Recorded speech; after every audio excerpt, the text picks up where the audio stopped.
Say it once, I say it 1,000 times. There's some sick motherfuckers out there. There's some sick motherfuckers out there. Keep an eye on your kids at all time.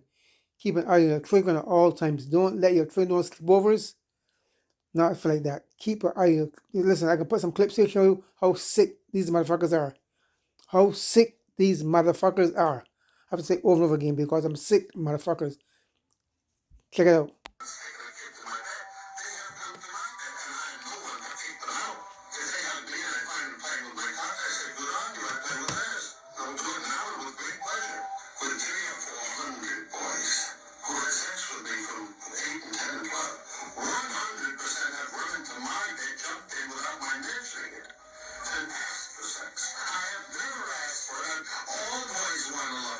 That was Dr. Daniel Gajdušek, who worked for the NIH and won the Nobel Peace Prize in 1976, who lived in Boston's Children's Hospital for 9 years. 9 years he was allowed to live amongst children.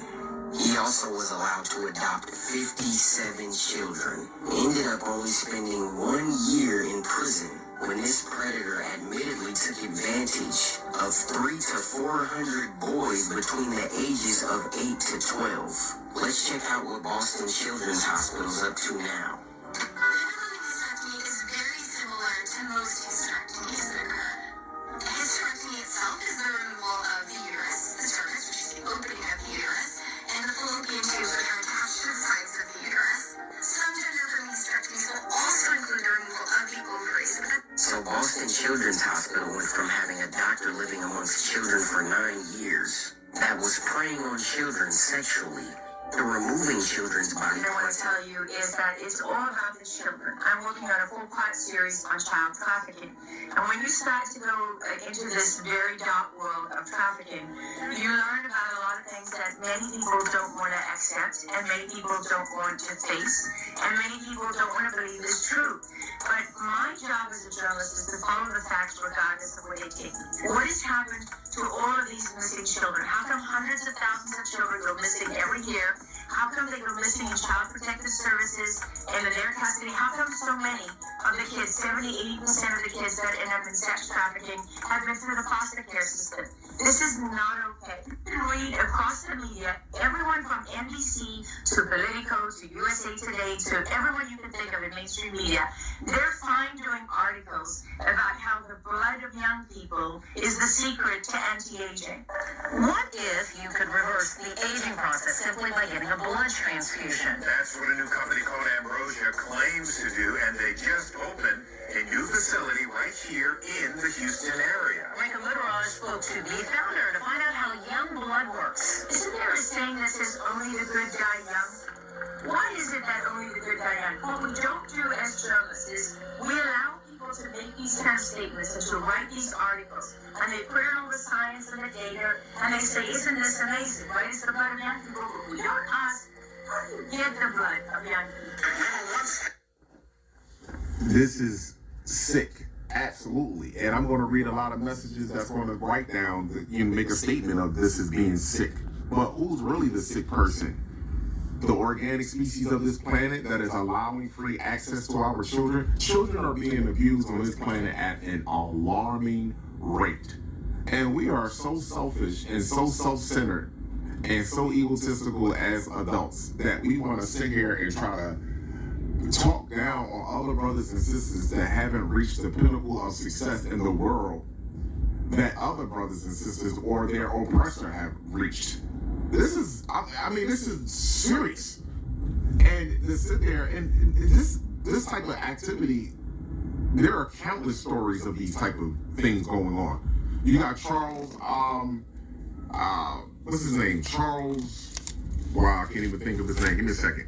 Yeah, I couldn't think of his name. I had a brain freeze. I knew it was Charles, but I couldn't think exactly what it was. It's Dr. Alfred Charles Kinsey. And this has been going on for quite some time, my people. And you think because of a person's occupation that determines their character and their morals, that makes up their moral value and the character of that person, when that's actually far from the case. They use these occupations to continue out their sadistic, dark energy on innocent children. So this dude here, Dr. Alfred Charles Kinsey, was an American biologist, professor of etymology and zoology and sexology. In 1947, he founded the Institute for Sex Research at Indiana University, which is now known as the Kinsey Institute at Indiana University today. Now, guess what? He stated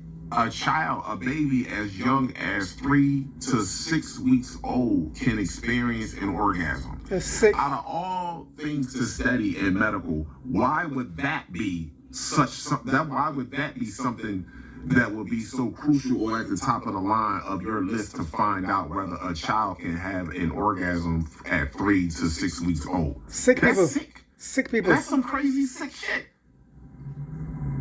You don't want to be a person that prevent neurodegenerative disease. You don't want to be a person that prevent cancer or decay of the cartilage in the body. You don't want to learn that.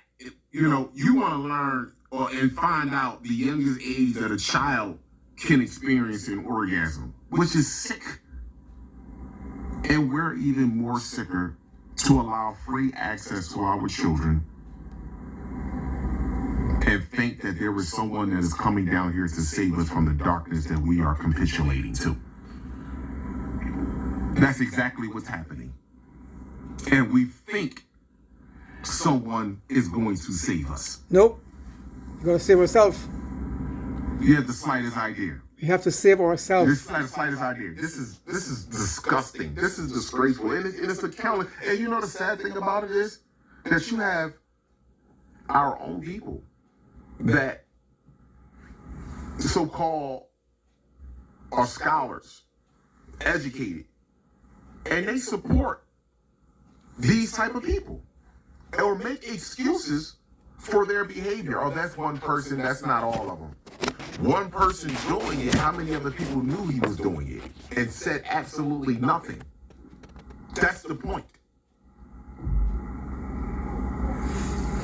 It is what it is. Abundance and gratitude to all. Like I said before, don't let your kids do not sleep over. Keep an eye on your kids all the time, especially when you go to bathrooms, when you're walking the street, and don't be on your phone and not paying attention to your kids because they're sick people. They're not sick, they're motherfuckers over there. Sick motherfuckers. Folks, stay aware, stay knowledgeable, stay informed. Hopefully, YouTube don't take this video because I have a tendency of taking my videos down because I'm speaking the truth. Much love later. Subscribe, share, like the video. I'm out of here. Peace out.